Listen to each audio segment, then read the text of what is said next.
Hello there, beloved Ascension pioneers, and welcome to another one of my updates, which I really want to do about the wisdom of the stars. I was so busy with my art and everything that I do lately that I really didn't have any time for this segment of my videos. And I want to talk about some things that really, make my heart sing. And I was doing a lot of reading about it as well. And this is not the video that I was actually promising to you guys, but that one is also in my notes and ready to go when spirit guides me to, as you know. So today it's going to be a spontaneous flow. I'm having my tea. I just returned from a beautiful nature trip. I'm enjoying this beautiful early spring weather in the mountains, although they say this weekend it's going to be, the cold front is going to come again. As you know, everything is about cycles, and this is what my video today is about: the planetary cycles and volunteer souls. And yeah, I was just having so much blast. It was just really fun. I was learning to ski cross country this year a lot, and so many of my skills were developing. And as you're probably noticing, I'm wearing my own pieces of art that I'm doing myself. It's my vibrational art, and I do that through frequency. And I want to update you, first, because I want to share this to kind of show you how creative we can be and how our inspiration and our flow and returning to that core essence of connection with the mother and all living things and the reality that we're kind of part of it and consciously co-creating with it, and how enthusiastic and joyful we're becoming about this. So when we have that higher understanding and when we activate our heart and we don't just do things for others, how a lot of people on this path were doing until now, but we also are doing it to please our own heart, and when we do, we shine, and we're just we're in that beautiful flow. So I just had this new project that I wanna mention. I don't have it with me right now, and it's still in the workings, but I'm sharing about it a bit on my Facebook page. I'm just going to share photos because it's going to be in different stages of evolution. It's beautiful because I'm talking today about planetary evolution. And I found this beautiful pine tree branch that just called me out. And with all my art that I'm doing, and you can find out more about that on my art blog, it's always about the certain frequency that wants to come through. And as I found this branch, and I was really guided to start doing crystal wands as well, but from natural wood, and for my stones and everything, I just want to go more natural in everything that I'm creating. And I just felt even last year when I moved here that in the springtime I'm going to start doing that as well. And this power rods, like this crystal wands. But I found this big branch, and it just totally amazed me, it mesmerized me. And I always feel these things in my heart. I just knew it belongs to me. So what I did today, I went, to do some cross country skiing, and then I returned home and I took the branch with me. I went to our mountain stream river, and I just carved it. I just kept carving it for hours. It was something new for me, but it was just such a blast. And I was enjoying, myself, and was just standing there, and sitting there in the sunshine and doing that, and I just see how this is all evolving in these beautiful stages. First I found the branch, and everything was so guided.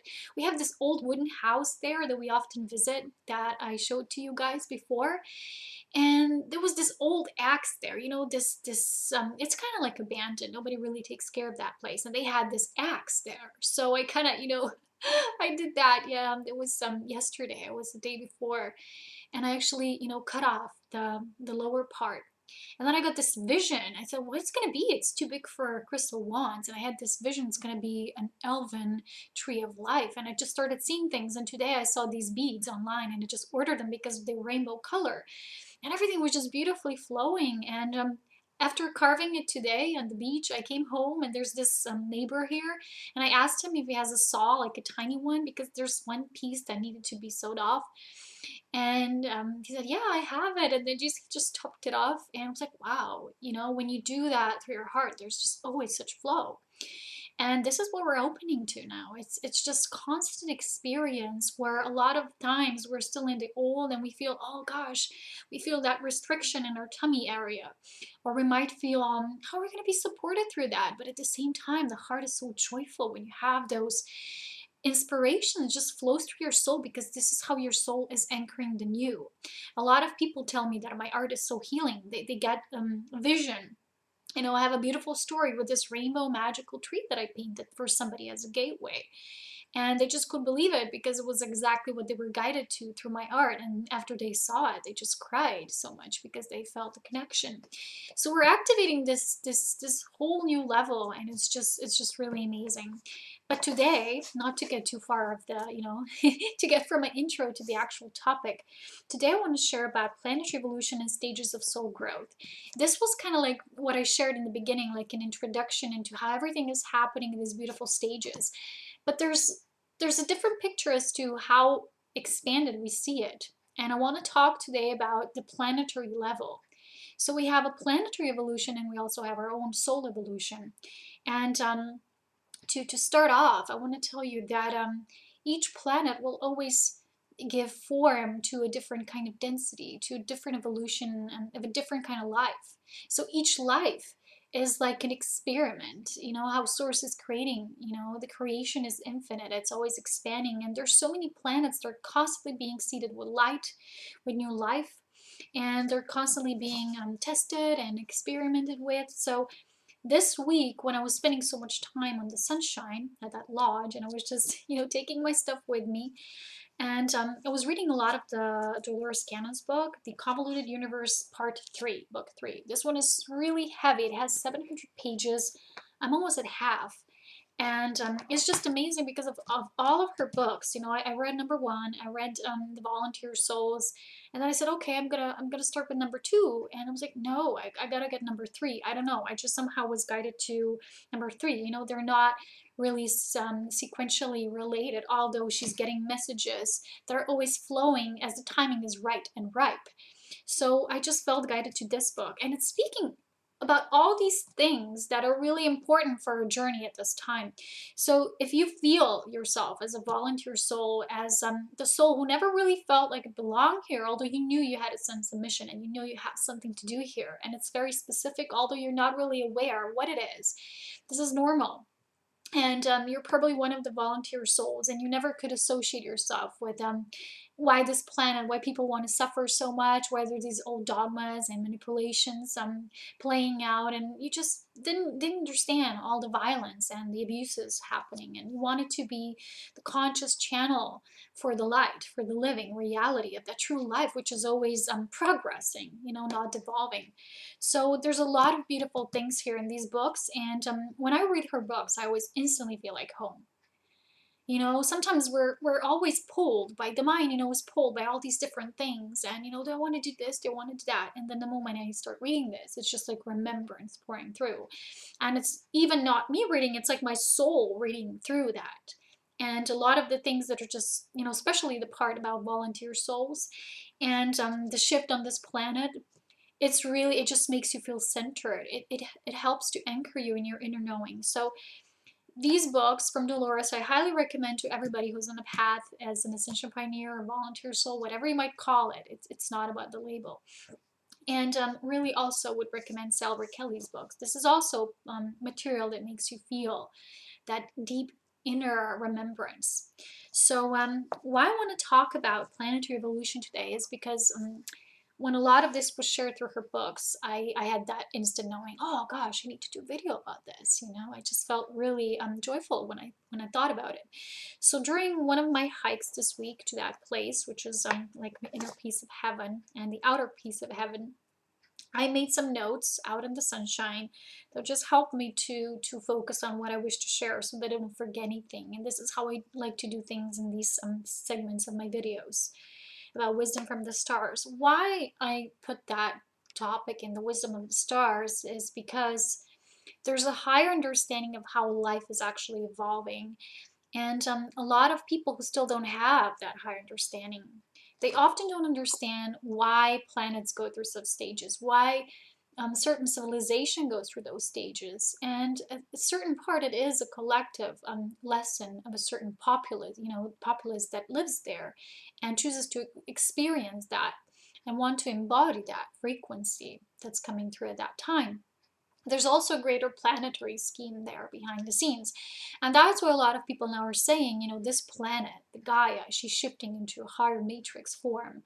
And all life that wants to ascend with it to another realm of experience, that's what it is, will move forward with her. And that which can no longer be in resonance with that partial experience that is very specific, it would just dissolve and go, seek out other experiences that are more aligned with their own sets of soul awareness and how they wish to experience in density.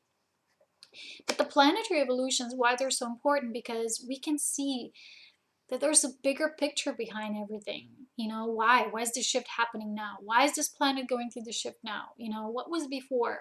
There's a lot of talk about the previous ages. There was a lot of creation and then destruction again.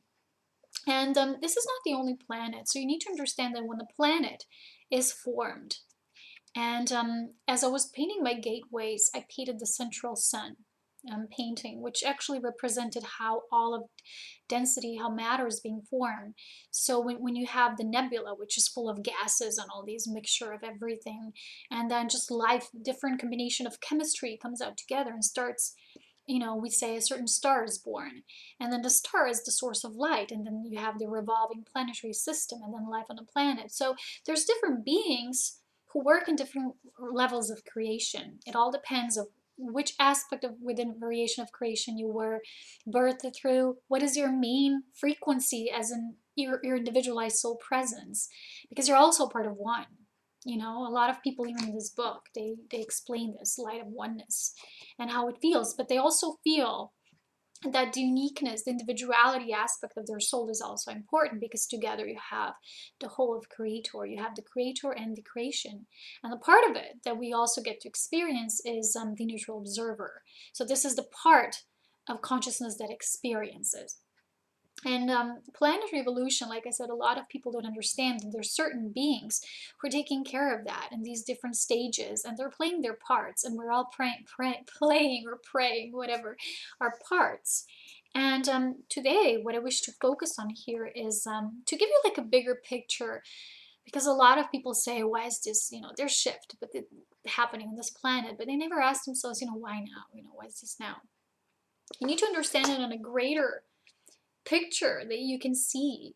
We're focused right now on this reality. We say, well, it's the shift. We're experiencing our personal ascension. We feel the energies are shifting. They're really elevating. Some people won't feel it because they're not opening their channels. A lot of us are just totally expanding. We're constantly being upgraded. We've constantly uplifted. We're receiving so many new gifts, activations, all of it. So we feel something is happening, but on a grander level, when we look at why this is happening now and why now is different, a lot of people say this time is different. Why? There's a lot of times there's this view of it like this special magical reality that we get to play a part in. But in actuality, if you'll be reading those books, and even if you're going to tune into this, what's happening with your own soul awareness, because of course all source of wisdom is already within you, you will feel that everything is actually very neutral. There's an aspect of source, like I shared in my previous videos, that is always exploring, it's always evolving, it's always expanding, it's always trying out something new. And this aspect we need to learn to embrace when we become more conscious of our own co-creation self, because source didn't create these individual aspects to always stay the same. They have a unique frequency, they have a unique mission, assignment, purpose and variation of creation, but they also have diversity, how they flow, how they expand. So when source individualizes this way, it also expands. That's the whole purpose. And when you will look at these things deeper, you will see that the planets that give life are the ones that, they provide certain forms of life to be evolving there, and therefore you get these different cycles of growth. That's what we say certain souls will no longer be desiring those experiences on Earth because Earth is moving to a new frequency, and certain souls will love it because they're just naturally aligning with that. And there's also volunteer souls who didn't need to be here as an experience. That's no longer a part of the experience. Like one example here, this woman shared that she already remembered how she was a part of this group collective of souls that already evolved to the level, that they didn't need form anymore. They already transcended that. So you don't need that experience anymore. But a lot of them, when the Great Council gathered together, they actually volunteered. They chose to come here, and not a lot of them remember. But there's a bigger picture when I'm going to focus now in the beginning about planetary evolution and why this planetary evolution is in direct alignment with the souls that want to experience a certain form of growth on that particular planet and the stage that it currently resides in. Okay, so I made these notes, and I'm going to tell you about these stages. That is how I saw them, and this is an archetypes. When I'm going to share this, I would like to ask you to focus on your inner feeling, on your inner vision. Maybe you're going to get something like certain moment of clarity or a moment of getting it. And this is just, like I say, truth can only come from within. But planets, they have their own lifespan. Like we say, Earth is relatively a young planet in comparison to something else. Like we say, a certain constellation is still younger than another constellation. And our scientists will like to describe this as in certain mileage or light years away. And this, in actual truth, is just a stage of evolution. So it depends on where you're looking at it at, where your focus is. So today our focus will be when we're going to look at a certain planet and when their life starts flourishing on it, how these stages go and how this is can be represented through the archetypes of our own growth. Like in our own stages, it's really beautiful analogy. When we're born, first we're an infant, then we're a baby, then we're a little kid, and then we're a young little teenager, and then we're a young adult, and then we're an adult, and then we're moving to maturity, and then we become this old ancient being. So this is very much similar. The planet is the source that will provide life and these experiences for our souls, and souls experience, and then they take this knowledge, they take the experience when they're ready back to the oneness of all, because it's all one and all experiences matter, and they're all actually very important and connected. So let's start with the first planetary stage. And as you know, everything is about developing our own creation. Creation. I said this twice. I said it in my last video, creation. I kind of mix creation and creator, so you get creation. So creator seed potential. We're all birthed with the same seed potential, but we're developing it in a different way. So this provides souls to develop this. So number one, I'm going to be reading from this, okay? And we're maybe going to add something if it's timely and important. So this is about planets and how they evolve through the spiral of spirit, as the same way we do as souls. And this is about the stages of development. And the first part we will see, let's call it number one, first stage is if you imagine, we are incarnated on a certain planet. We choose to be birthed for the first time. The planet is new, totally new. And you have that Adam and Eve archetype, when they just have everything. They live in luscious surroundings, everything is there. They're actually picking fruits. And that's why the human being, as it's written in many books, it's actually a fruit eater. So in truth, because that's where we have hands, we have those claws to take, and everything is there. So in the first stage of the development, man actually, through the source that provides this experience, is given everything. So it's like being in that cradle of love. You're very protected, you're very nourished, you're very nurtured. It's like a dome. A lot of people, when they talked about these legends and Adam and Eve and what this was really about, they said this was an experiment. And they literally mentioned that there was like a dome structure around it, and even energetically. And the same thing was happening in the stages of Atlantis. It was like this high energy dome around it, because it was a certain part on the planet that had very high energy and consciousness. So it was kind of like energetically shielded with this higher energy force. So in that first stage, we have like a dome, and it's like a capsule, and you feel very safe, and you have everything. You don't need to work, for a living. You don't need to you don't perceive things as hard, and things like that. So this is like the archetype of that paradise, and you have that luscious climate. Everything grows. It's abundance of everything, and it's just to experience. The first stage is to experience physicality. Like maybe you're experiencing physicality for the first time, and just wow, this is life. These are plants, and kind of like discovering the meaning of everything, the purpose of the flowers, the purpose of the fruits, the purpose of everything, the trees and the animals. Like the animals in the beginning, they were meant to serve us, and it's still how there's the original creation is. You know, we changed it. We changed our perception about it, but in the beginning, it's how it was, and it's always meant to be that way. So the man has everything that he needs, and it's like in God, Creator supplies everything. And so in this stage, we're like an infant, a baby, because we have everything. You know, like your parents when you're an infant, like a little child, they provide everything. You don't need to do anything. So it's like a safe womb. And this is, like I said, it's like that womb. It's that safety. You're just experiencing for the first time that, wow, I'm a physical aspect. You know, this is how physicality is. I'm learning about the purpose of everything. The next stage of development is when man starts to disconnect a bit from everything, from the all and the infinite supply, and wants to try things on its own, you know, kind of like a kid that says, you know, that's okay, parents, I'm going to try this myself. I'm going to do it myself, you know, and it starts to get really annoying if parents want to do everything for them. Say, no, I'm going to do this myself. And at that period, it's like a child stage. You know, the child is very curious and wants to actually start doing things and trying different things on its own. And a kid, it's like a kid that ventures out into the world and the great unknown and discovers and experiences things differently for the first time. It meets also with difficulties and challenges for the first time. So man learns to overcome them, you know, with that. So when you have a challenge, you're actually going to learn to expand in a new way. Then we get to the next stage and phase is phase. Okay, new words today, get it? So man develops tools and resources and experiments with his own creations until he perfects them. You know, this is the next level. It's like, okay, I explored, I experienced. Now I'm, you know, realizing that I can do this. I can create on my own. And this can often lead to the peak of this experience. So we had the peak of development, for example, on planet Earth. This was Atlantis. When the heart and mind, you know, the development of both was at its highest and was simultaneous and was perfected before it started devolving and dissolving.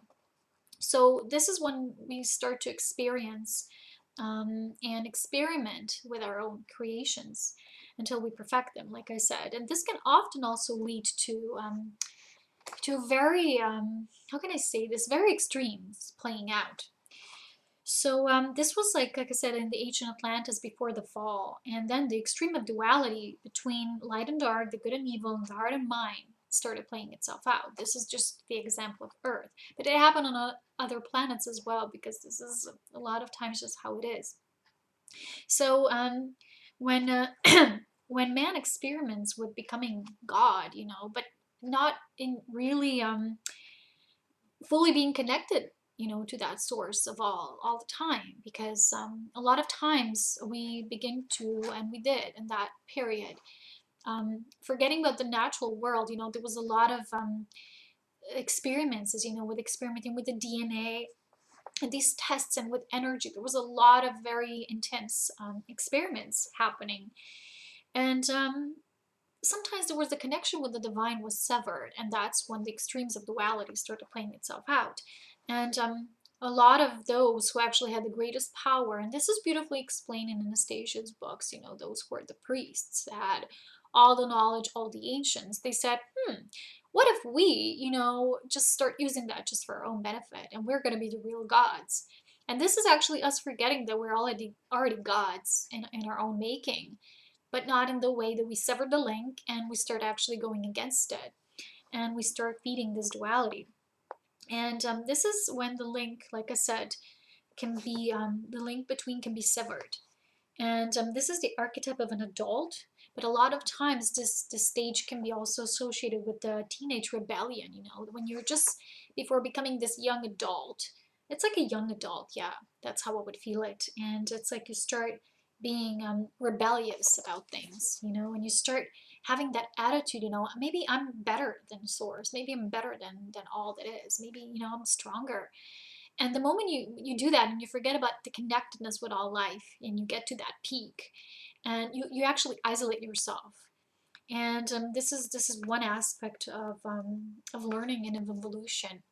And this is what actually caused a lot of the ancient ages that had a lot of they had a lot of developments that were really high in energy and form.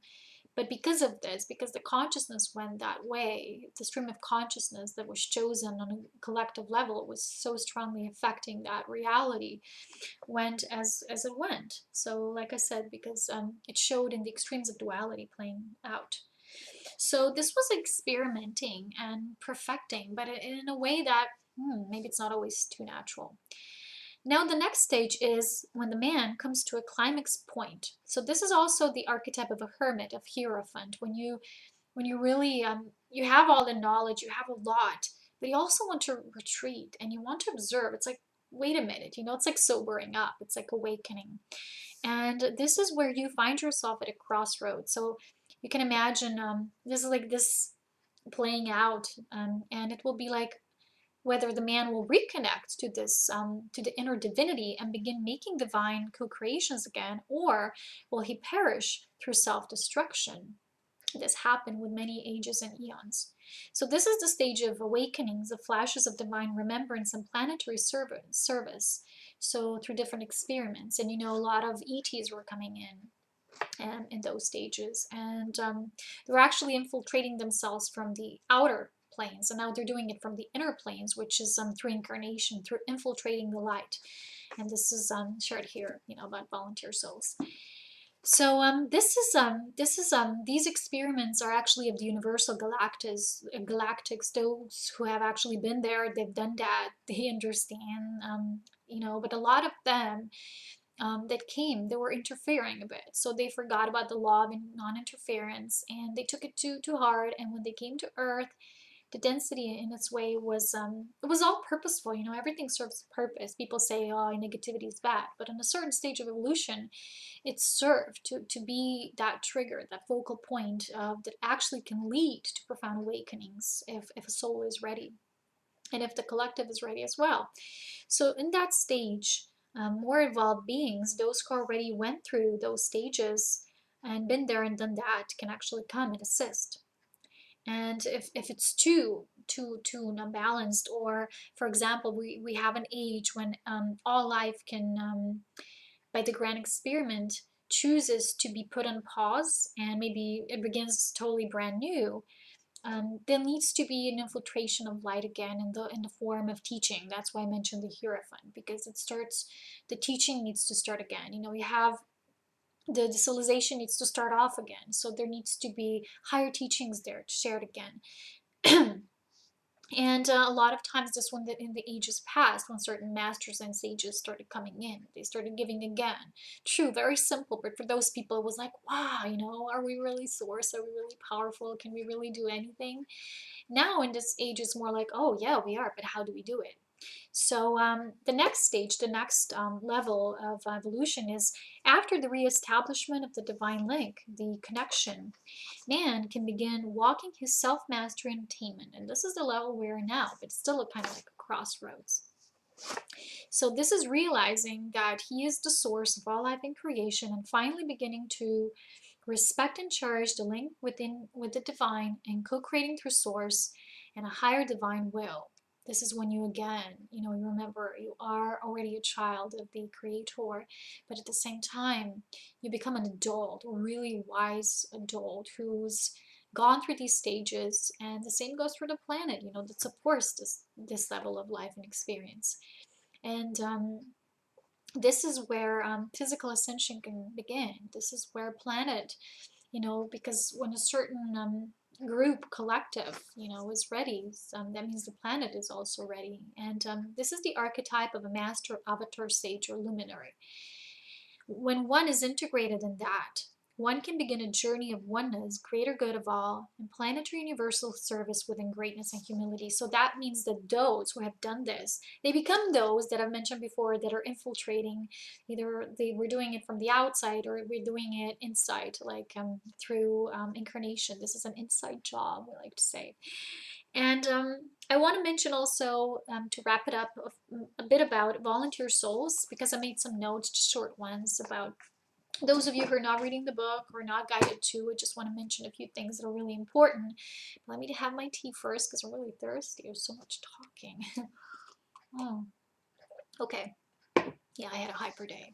And still, after all so much done, I still have enough energy to record a video, but this is how it is when you live in my world. So I wanted to tell you again, this was in my previous videos, was a bit old, about imprints. So when a soul is new, hasn't been here before, and it didn't go through these cycles of incarnation, and it didn't experience life and physicality this way. A lot of beings that are volunteer souls, they did, but not here. And a lot of them say, yes, I've been in a body, but was never that dense. So when you do that, a lot of times you get imprints. So you get visions and lifetimes and realities from those lives that will be actually affecting your life purpose at this time for the greater benefit. So it's something you need. Either it's a skill or understanding or just feeling how it is. A lot of souls in volunteer nature before coming here, they were just observing. A lot of them were assisting from the higher planes, and now they actually said, no, I'm going to do it in body. So these were all experiments also with soul energy transfer, because ascension means physical ascension. This means not just like in previous ages when a few master souls have managed to ascend and they just literally dissolved, how some people describe it. It was never like that, how a lot of people imagine that. But now we're doing it in the physical, and this is why it's different now. It's because it's ready. It's because the planet is ready. It's because a certain group collective of the souls is ready, and it's happening gradually in stages. And if you'll be reading the books, you'll see they all describe it the same way. It's a process. Also, a lot of volunteer souls, we're very hyper, have very much energy. We always want to be advanced, and sometimes we got to adapt to the collective, to those who are getting wisdom and knowledge and divine remembrance through us, that we're helping them to remember from within and to walk their own path. So sometimes we need to be, one example in the book says, she's always so advanced. She was, then her students feel, isolated because she's too advanced. So we're always co-creating together in a beautiful form that fits us all. So there needs to be a lot of a deeper understanding of our path, of the, like I say, I always share that the grander picture really needs to be embraced and seeing things from the higher point of view.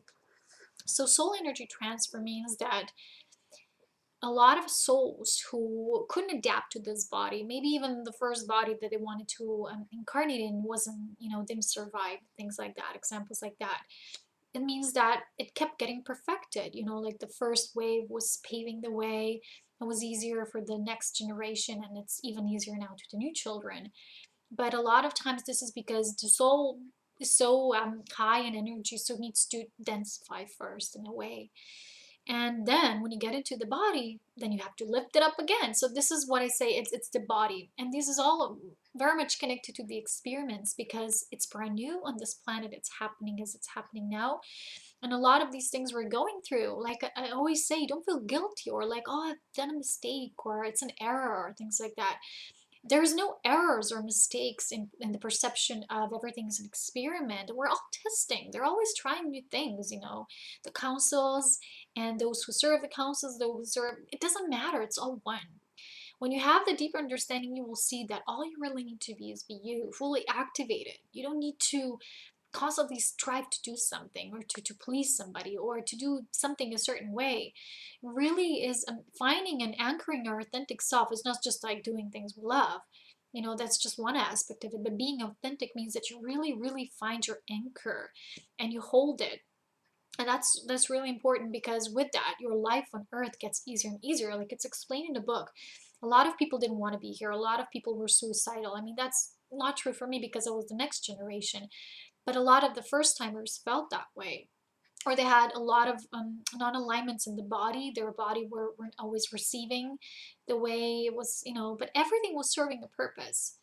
And this was all done through these soul energy transfers. So when you're ready, when so much of the energy, like I say, can survive in the physical body, that's why I always say our light DNA, our light soul awareness is changing our physical DNA. So we've chosen the kind of bodies that are most appropriate, that we felt were best for us in this experience. And then we bring just enough light that the body can take at this time, kind of like the energy that's coming through the divine source field. It's gradually needs to be integrated. It can't just happen all at once, because we would go off, like a like a light bulb going off, like a short circuit. So a lot of times that's why they were adding the soul components. One example was when this woman, she said she's like two souls in one body. But the recent one was added. She has so much energy, and a lot of times I said to myself, I feel like I'm 10 people in just one body, because I can do so much. And even people sometimes, they write to me and they say, how can you do all that you do? I don't get it. And it has nothing to do with being special or anything like that. For us, it's just natural. It's just how I am. A lot of times, yes, I do get tired too. I still have this body, but it's natural to me. Being dense is not natural. So a lot of times we have to embrace the body. It's also shared in the book. You really need to embrace your physicality, because the body aspect is what's being worked on. When the energy of the planet is raising, the bodies need to be able to walk with that experience. If they don't, they dissolve. They cannot exist, because it's all one. The kind of reality you wish to experience on a certain planet, you need to be aligned with it. So this was one example, two different energies in one body, and experiences, and this experience explains hyperactivity, which I mentioned in a lot of my videos. This needs a lot of balancing, a lot of integration, also a lot of alone time to understand why you're this way. Sometimes you say, okay, I embrace my physical aspect, that I can't do all my visions that I see in one day, that I can't always create everything that's instantly already there. But know that the divine potential is already in the now. It's always there, it's already there. So, not trying to rush ourselves. So, I mentioned something about the guardians or councils of light, that there's many. They don't fully decide, they actually help making the decisions and guide us. Same goes for when you talk about your own guides. If somebody's telling you what to do, it's not a guide that comes from the level of oneness. That doesn't come from the realms of the truth. That is illuminated and is one. And they're still testing as well. They're experimenting. And what you do when you choose to come, it's a free choice. Nobody makes you. You say, this will benefit the whole, and I'm going. And yes, so when so much energy is in a human body, and this is, of course, like I said, constantly being experienced with,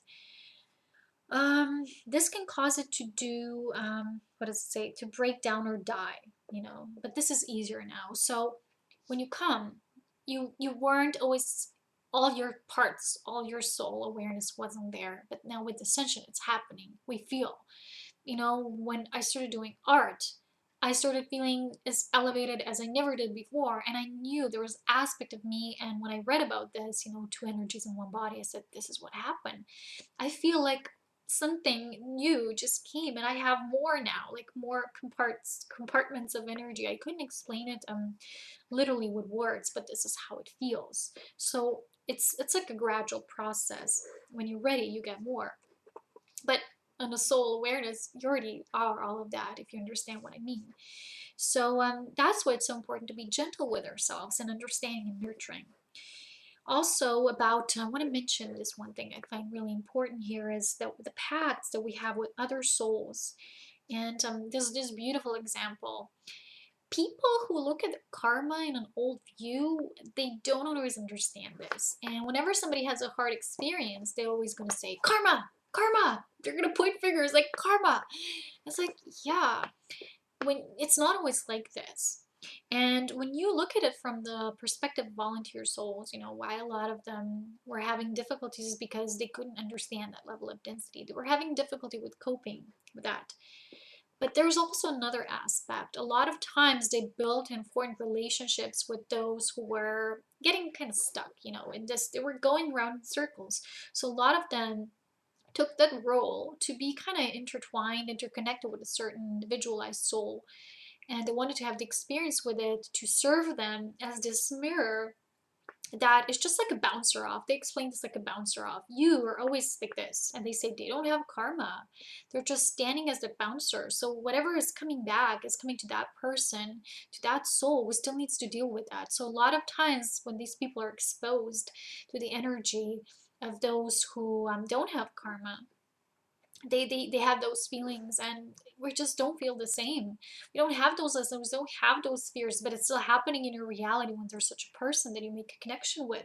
So this beautifully explains that. And don't make such assumptions about karma. Don't standardize. People like to put things in a box. Everything that's like a challenging experience, karma. This is just such duality aspect and not understanding of evolution of different souls and different levels of awareness. It's completely out of the picture. And this is beautifully shared in this book. It's neutral. Like I said, nobody's special, nobody's chosen. It's just the matter of where you are on soul awareness and your own evolution. And these souls that form these relationships are actually just doing that because of love, and they're helping them. They're helping them to hold that energetic space so they can transcend finally that dense beingness, and they can move on to the new experience. And these will always be those that are ready. Never someone who's not ready, because that's where you wouldn't choose it to have that exchange. So it's to help them release their own karma. So don't jump to conclusions. And a lot of people still like to point fingers. Somebody shares something about their path. Ooh, mirror, your karma. It's just funny to me because we're so one-sided. We don't think of a bigger picture.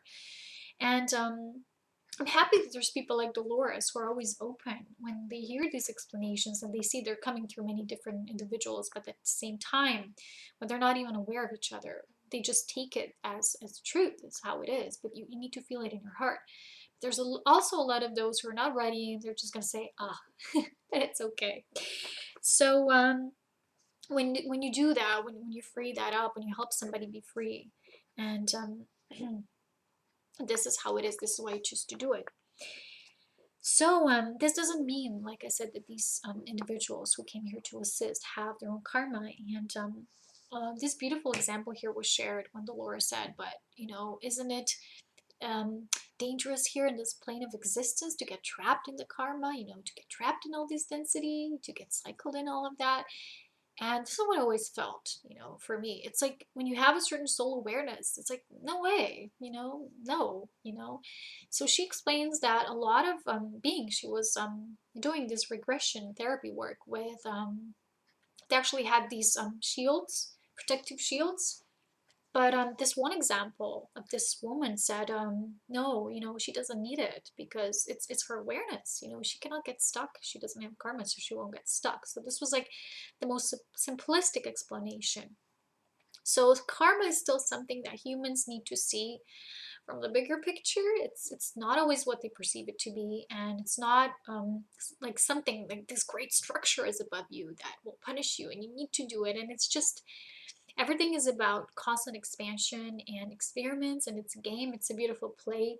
Where when you get the element of pressure out of that, everything that will remain is what is important, and it's a constant expansion. It's the cycles of growth and evolution.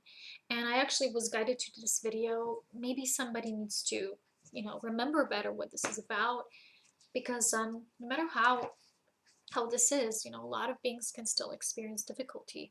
But I love the example that shared that the more we are aligned, the more we remember, the more we are doing our purpose, the more joyful we actually get about living on this planet. And this is really felt, ever since I moved here and I started doing my art. And, it's just, wow, it's constant joy. It's always new ideas. Sometimes I'll go like, what next? What if I do this and I do that? What will I do next? I will already do everything. And the answer is always no, no, there's always going to be more. We can't even imagine, and that's the beautiful part of it. So expansion is constant for those of us who know and remember. And I will wrap it up now for this video. I think it's time. It's already been so long. And I'm sending you a beautiful embrace from my sacred mountain space, and it rhymes too. I'll see you next time. I'll have another episode of the Wisdom of the Stars as when I'm guided to do it. Until then, relax, enjoy your life, activate your purpose, be all that you can. That's all you came here to do, to be you. So thank you for watching. Yeah, that's it. That's for me. Bye.